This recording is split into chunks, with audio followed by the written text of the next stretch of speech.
Motion.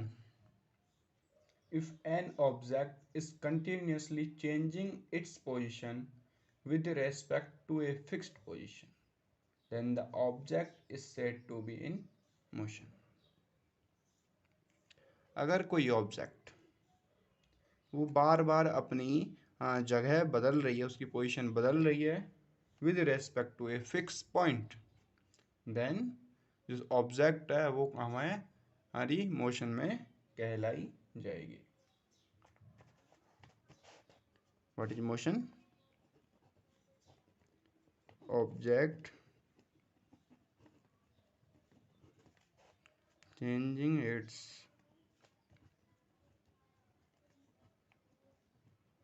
position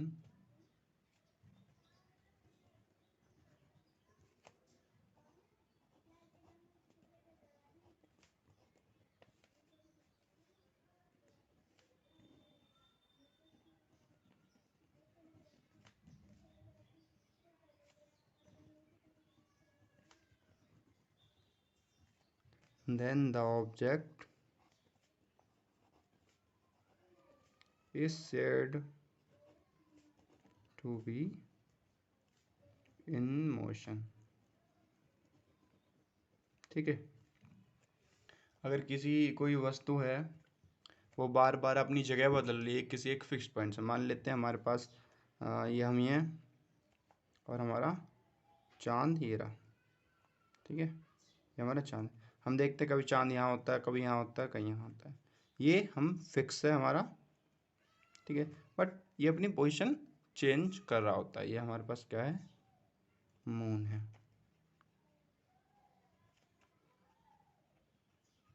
ये बार बार अपनी position change कर रहा होता है, तो हम क्या कहते हैं भाई हमारा मून घूम रहा है, यानी कि मून हमारा मोशन में है. मोशन को और फर्दर आगे पढ़ने से पहले इसकी कुछ टर्म्स हैं जो कि हमें पता होनी बहुत ज़रूरी है. First one is distance. What is distance? The length of path travel by a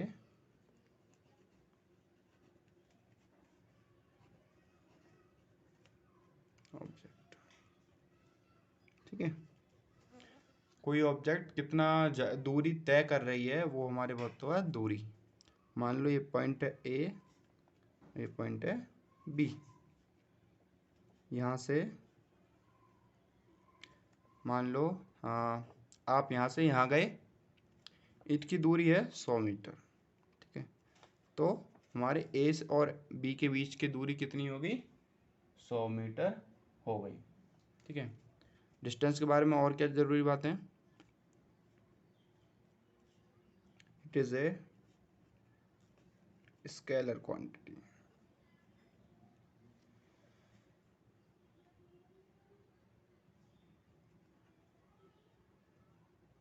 ठीक है, यानी कि जो डिस्टेंस है हमारा वो डायरेक्शन पे डिपेंड नहीं करता है. फिर आता है हमारे पास डिस्प्लेसमेंट.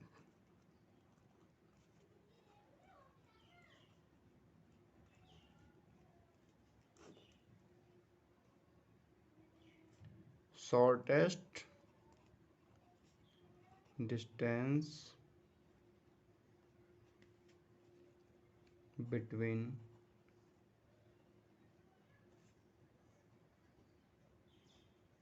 इनिशियल पॉइंट एंड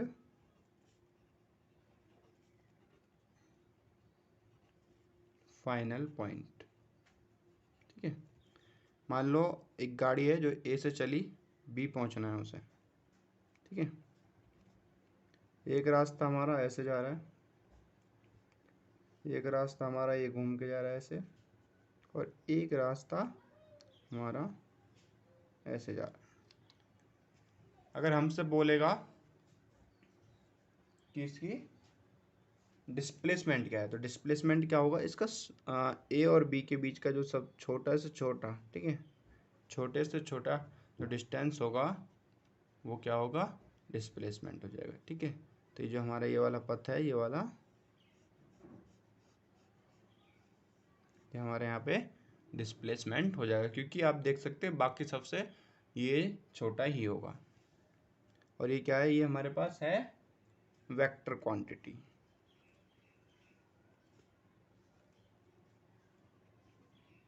यानी कि ये हमारी डायरेक्शन पे डिपेंड करता है।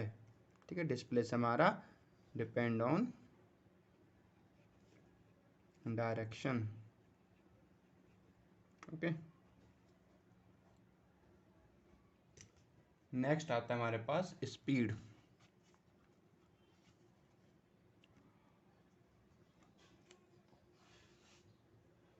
Distance travelled by the object per unit time. Speed क्या होता है,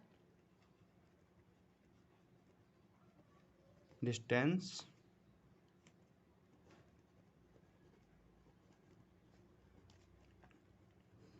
ट्रेवल्ड बाय द ऑब्जेक्ट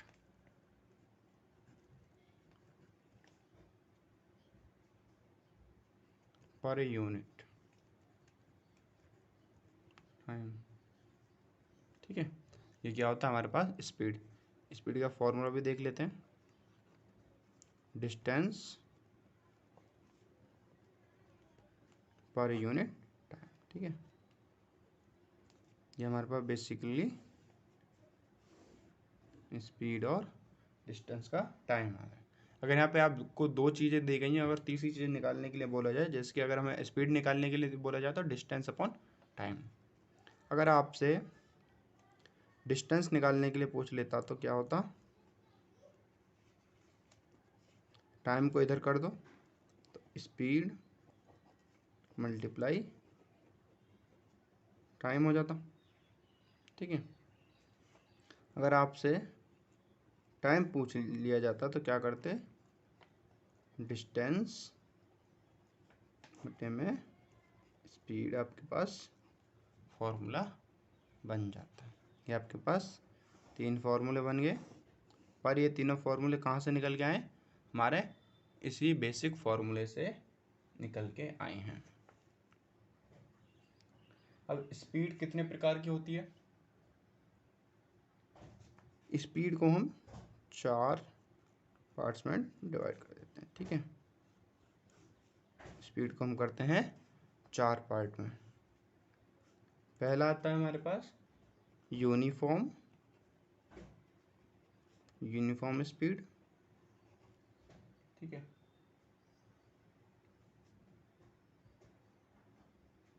इसमें क्या होता है, equal distances cover in equal interval of time, in equal interval of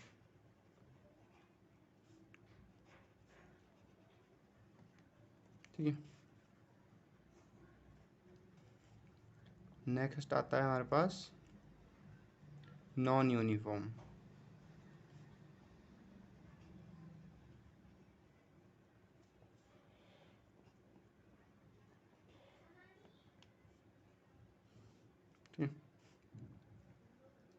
क्या आता है, नॉन यूनिफॉर्म या वेरिएबल स्पीड।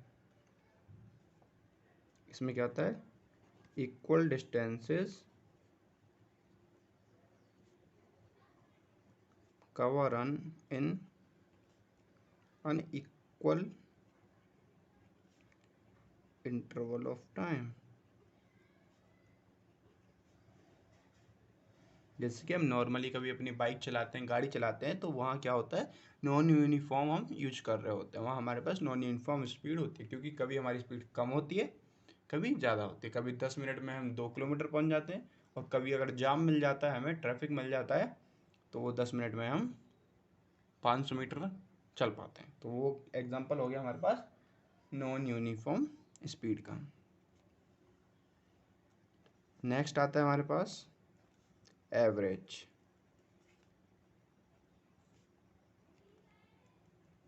ठीक है, क्या आता है हमारे पास, एवरेज स्पीड। एवरेज स्पीड क्या होता है कि भाई आपने टुकड़े टुकड़े करके स्पीड चली, जैसे कि आप कहीं पे जाते हो तो एक एवरेज लाइक कहीं पे आप 10 किलोमीटर स्पीड से चलते हैं, कभी 60 कभी 80, तो उसका एक एवरेज निकाला जाता है। तो क्या होता है, total distance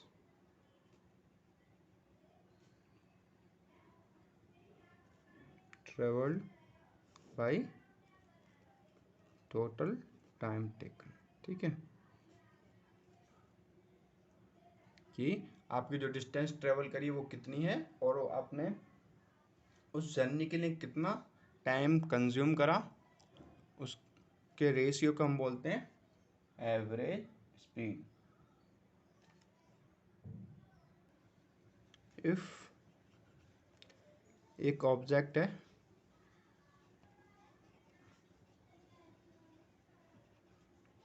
travelled with speed v1 and v2, then उसकी एवरेज स्पीड क्या होगी,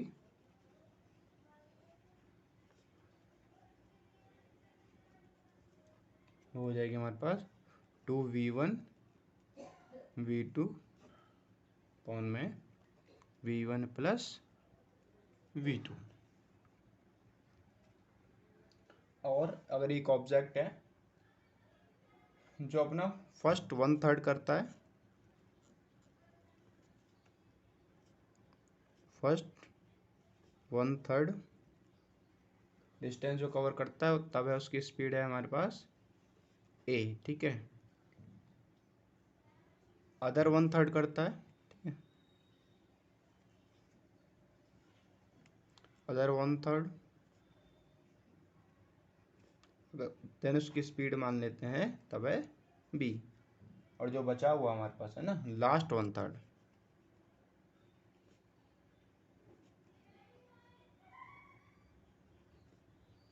स्पीड मान लेते हैं वो है c। देन हमसे पूछा जाता है कि आपके पास एवरेज स्पीड क्या होगी। तो उसकी एवरेज स्पीड के लिए एक डायरेक्ट फॉर्मूला मैं आपको बता देता हूँ, वो है हमारे पास 3abc बटे ab plus bc plus ca। आपको ये फॉर्मूला डायरेक्ट याद रखना है। आपसे सवाल किस तरीके से पूछा जाएगा, आपसे पूछा जाएगा कि एक गाड़ी है जो कि 50 किलोमीटर जा रही है, वो अपना 1/3 भाग 20 किलोमीटर के हिसाब से चलती है, अगला 1/3 40 किलोमीटर के हिसाब से चलती है, 40 किलोमीटर उसकी स्पीड है, और जो लास्ट वाला 1/3 बचा वो उसकी स्पीड 80 किलोमीटर पर आवर है। तो आपसे क्या पूछेगा, आपसे बोला जाएगा कि आप एवरेज स्पीड निकालो। तो आप एवरेज स्पीड कैसे निकालोगे, 3abc बटे में ab plus bc plus ca। आप इस फॉर्मूले को डायरेक्ट याद रखना है, क्योंकि अगर आप डायरेक्ट फॉर्मूला याद रखेंगे तो आपको कैलकुलेशन से बच जाओगे। ठीक है, अगर आपको बस स्पीड ही दी जाए, ठीक है, स्पीड ही दी जाएगी तो ये फॉर्मूला हमारे पास सीधा सीधा हम ये फॉर्मूला लगा देंगे। अब फोर्थ आता है हमारे पास इंस्टेंटेनियस। ठीक है,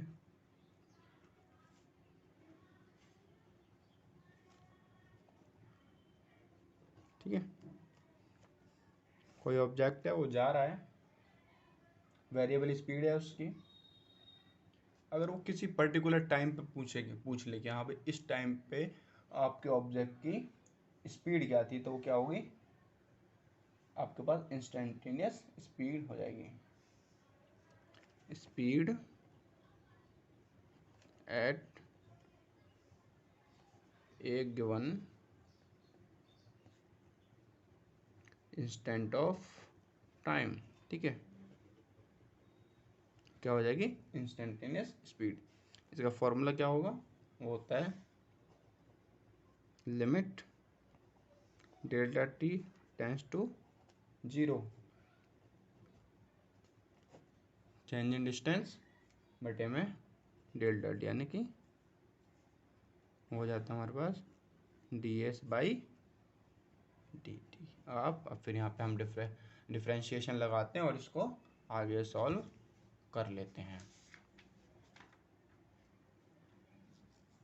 फिर नेक्स्ट आता है हमारे पास वेलोसिटी।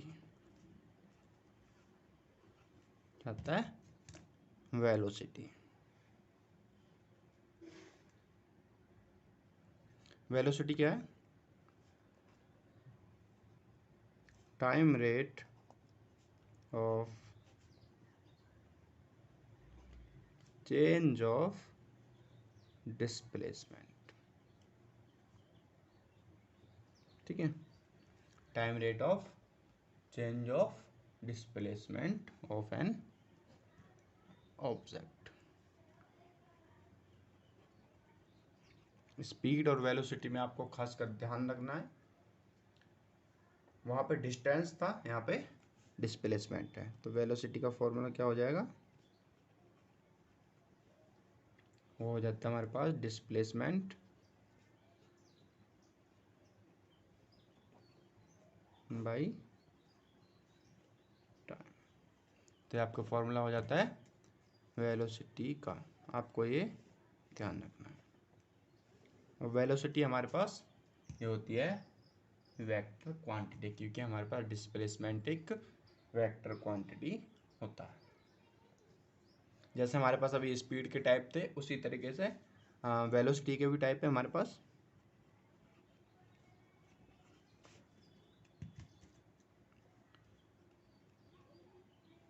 Types of velocity. ठीक है, वेलोसिटी के कितने टाइप होते हैं? वेलोसिटी के भी 4 टाइप होते हैं हमारे पास। नंबर 1 है हमारे पास यूनिफॉर्म। ठीक है, नंबर 2 है नॉन यूनिफॉर्म।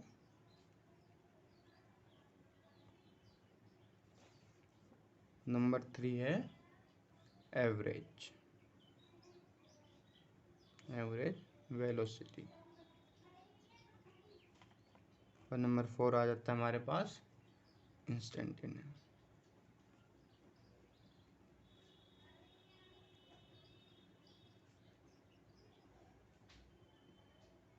ठीक है, यूनिफॉर्म वेलोसिटी में क्या होता है?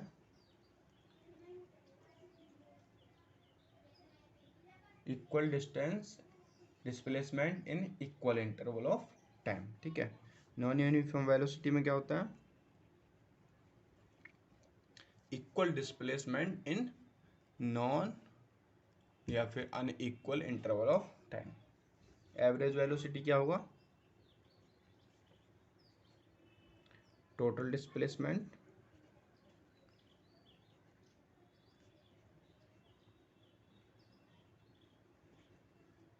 By total time. ठीक है, टोटल टाइम। इंस्टेंटेनियस वेलोसिटी, किसी एक पर्टिकुलर इंस्टेंट पर आपसे अगर वेलोसिटी पूछा जाता है तो वो होता है हमारे पास इंस्टेंटेनियस वेलोसिटी। इसका फॉर्मूला क्या होता है? v equal to limit delta T tends to 0 delta R बटे में डेल्टा टी, यानी कि change in displacement by change in time. इसको हम ऐसे भी लिख सकते हैं D R by D T. Next आता है हमारे पास एक्सेलरेशन।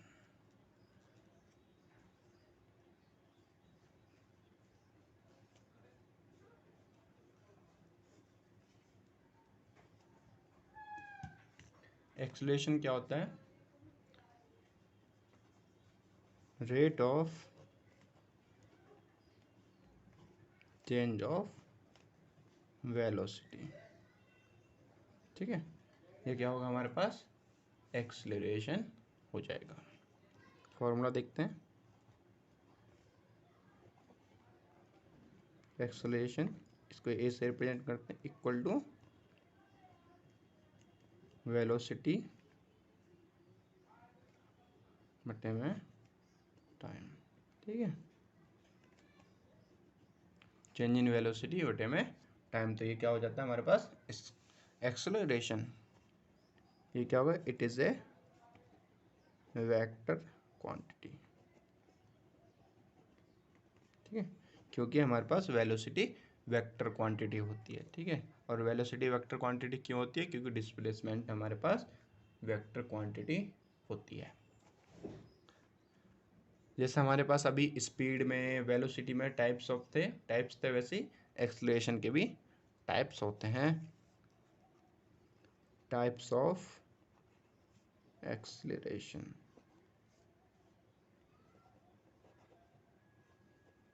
ठीक है।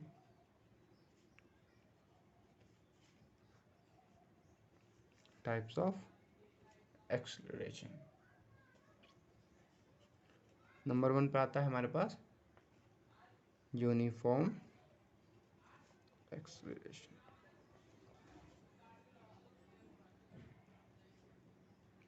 यूनिफॉर्म एक्सलरेशन यानी कि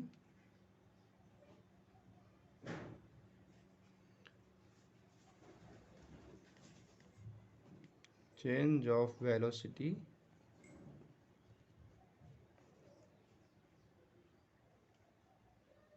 इज यूनिफॉर्म, ठीक है, with respect to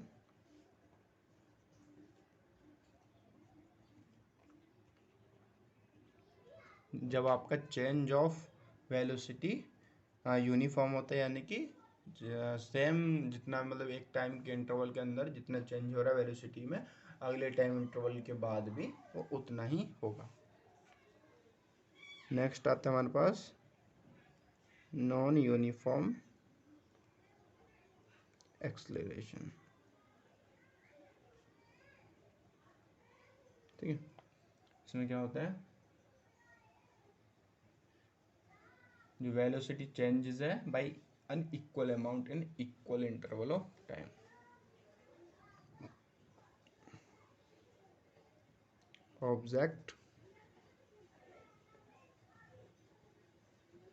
object velocities changes by unequal, ठीक है, unequal amount in equal interval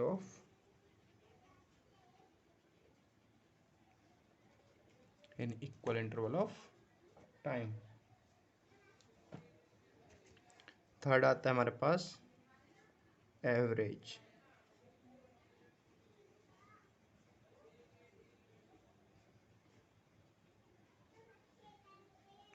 average acceleration, ठीक है।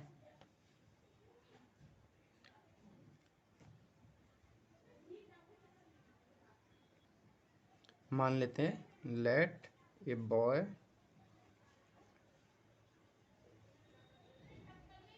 Travel with acceleration a1 and a2, ठीक है, इन टाइम t1 एंड एक लड़का है जो कि t1 में a1 का एक्सीलरेशन है उसके पास, और t2 टाइम में उसके पास a2 का एक्सीलरेशन है। देन हमारे पास एक्सीलरेशन क्या आ जाएगा, acceleration equal to acceleration, first acceleration into में first time plus a2 t2 by t1 plus, यानी कि टोटल टाइम टेकन। ये कहाँ से आया, ये हमारे पास वेलोसिटी आया, ठीक है, क्योंकि एक्सीलरेशन का फॉर्मूला क्या था हमारे पास, v बाई टी था, तो यहाँ से v equal to A T, ठीक है। इस तरीके से हमारे पास आ जाता है टोटल वेलोसिटी और बटे में टोटल टाइम। देन फोर्थ आता है हमारे पास इंस्टेंटेनियस,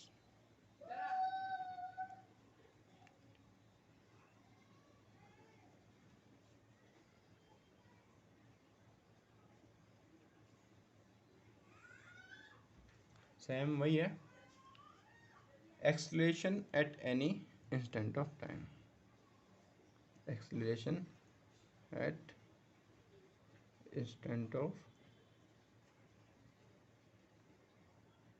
ठीक है, कि किसी एक पर्टिकुलर पॉइंट पे आपसे पूछ लिया जाए कि इस टाइम इसका एक्सेलरेशन क्या था, तो वो क्या होगा हमारे पास इंस्टेंटेनियस एक्सेलरेशन होता है। तो फॉर्मूला क्या होता है, acceleration equal to limit delta T tends to 0 change in velocity by change in time और डिफरेंशिएशन डी, ठीक है। ये क्या हो गया हमारे पास इंस्टेंटेनियस एक्सेलरेशन। इस तरीके से हमने क्या देखा, स्पीड, वेलोसिटी और एक्सेलरेशन सबके चार चार प्रकार होते हैं, uniform, non uniform, average and instantaneous. Acceleration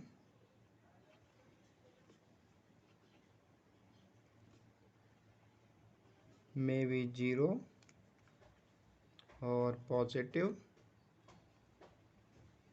और नेगेटिव, ठीक है।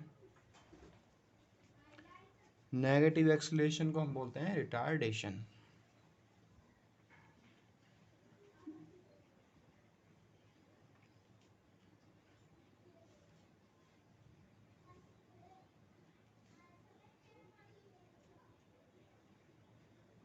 It's called retardation. ये एक बहुत इंपॉर्टेंट पॉइंट है, आपसे बार बार पूछा एग्जाम में, बार बार ये आता है कि अगर नेगेटिव एक्सेलरेशन को हम क्या बोलते हैं, रिटार्डेशन भी बोलते हैं, या फिर इसका एक दूसरा नाम है डी एक्सेलरेशन, ठीक है। आपको ये चीज़ याद रखना। और एक बात और, ये जरूरी नहीं है कि वेलोसिटी एंड एक्सेलरेशन एक साथ आपके 0 हों, ठीक है। वेलोसिटी एंड एक्सेलरेशन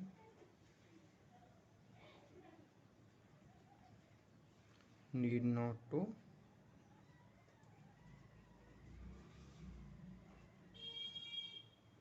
जीरो, ठीक है।